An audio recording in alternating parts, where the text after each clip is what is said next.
naše teme i dileme.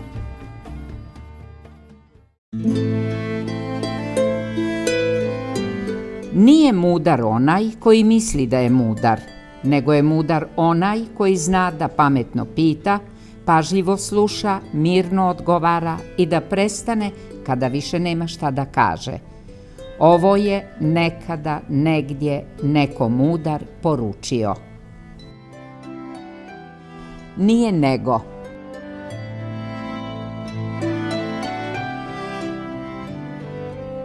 Nije mirnodopski, nego mirnodopski. Nije mislioc, nego mislilac, genitiv mislioca, množina mislioci. Ne Mickijević Adam, treba Mickjević. Ne mobilizacijski, nego mobilizatorski. Nije modiskinja, treba modistkinja. Ne za očekivati je, nego može se očekivati. Ne moje auto, nego moj auto, muški rod, množina, srednji rod, moja auta, ne moji auti. Ne molenje prema moliti, nego moljenje. Ne momentalan, momentalno, uobičajeno. Pravilno je momentan, momentano. Nije moratorij, nego moratorijum. Nije morfij, nego morfijum. Ne motivacijski, treba motivaciono. Ne motorizirati se, nego motorizovati se. Nije mrstan, nego mrsan, mrsna, mrsno, od mrs. Ne mršaveti, treba mršaviti. Ne mužov, treba mužev i muževljev. Nije mučioc, treba mučilac, pored običnijeg mučitelj. Ne nabrojen, nego nabrojan. Nije navigacijski, nego navigacioni. Nije navijačom, nego navijačem. Ne nagoriti, treba nagorjeti. Nije nadahnjivam se, nego nadahnjujem se, nadahnjivati se. Ne naždrati se, nego nažderati se. Nije nazvati telefonom, nego pozvati telefonom, telefonirati. Ne najjednostavniji, nego najjednostavniji, udvojeni suglasnik. Nije najjeftiniji, nego najjeftiniji, udvojeni suglasnik. Ne najjužniji, nego najjužniji, udvojeni suglasnik. Nije najrađe, nego najradije. Nije nalevanje, treba nalivanje, nalivati. Ne namećati, nego nametati. Nije nanešen, treba nanesen.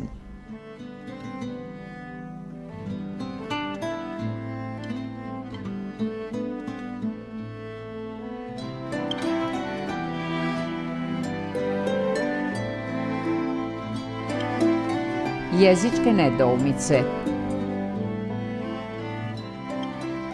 Cilj ovog tumačenja je da na što sažetiji i pregledniji način pomogne u teškoćama i dilemama koje se javljaju pri svakodnevnom izražavanju. Sastavljen je na osnovu postojeće norme i prijedloga iznijetih u stručnoj lingvističkoj literaturi. Za razliku od nekih ranijih priručnika, rječnik se ne ograničava na pravopis i izgovor, nego se bavi i pitanjima značenja, gramatike i upotrebe riječi. Otuda nijesu sistematski popisivane riječi sa određenim teškim glasovima, među kojima je podosta rijetkih i nepotrebnih, već se težilo da se odaberu oni izrazi, oblici i konstrukcije koji stvarno zadaju teškoće u jezičkoj praksi našeg doba. Posebna pažnja poklonjena je novim riječima i imenima koja se redovno javljaju u štampi. Kolaps, glagol je kolabirati, ne kolapsirati. Kolekcioner i kolekcionar, oba oblika su u upotrebi. Kolokvijum i kolokvij, oba oblika se koriste.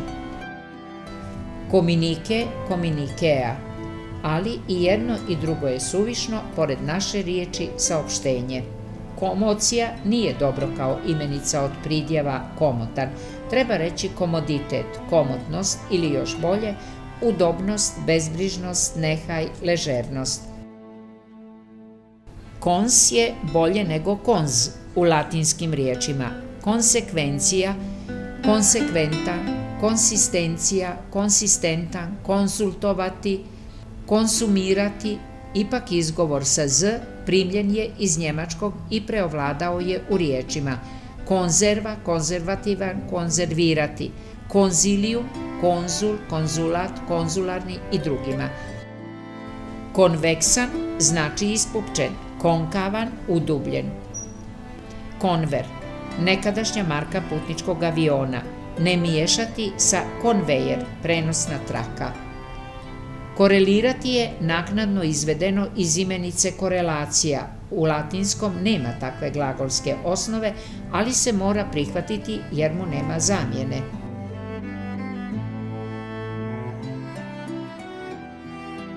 Zašto se kaže? Zbilja, zašto? Jezikom se svakodnevno služimo, govorimo ili pišemo, ali o jeziku rijetko kad i razmišljamo.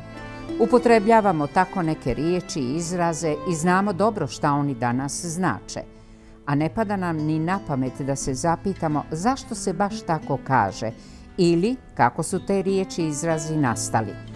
Kad recimo neko o nečemu pojma nema, kažemo da su to za njega španska sela, a pritom, eto, ni sami pojma nemamo odakle nam taj izraz. Kao i mnogi drugi slični njemu. Sve su to za nas stvarno španska sela. Pitijski odgovor.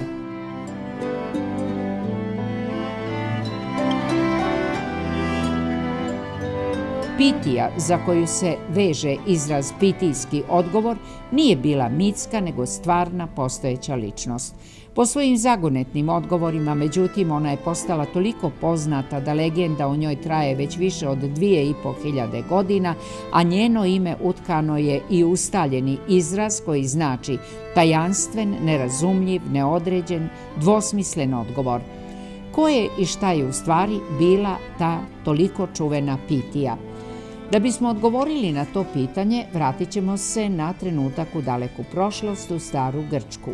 Tu je u pokrajini Fokida ispod glasovitog Parnasa, gdje su obitavale muze u mjestu zvanom Delfi, čiji ostaci danas postoje. Još od 8. stoljeća prije naše ere bio čuveni Apolonov hram, svetilište posvećeno grčkom bogu sunca i zaštitniku pjesništva, muzike i drugih umjetnosti.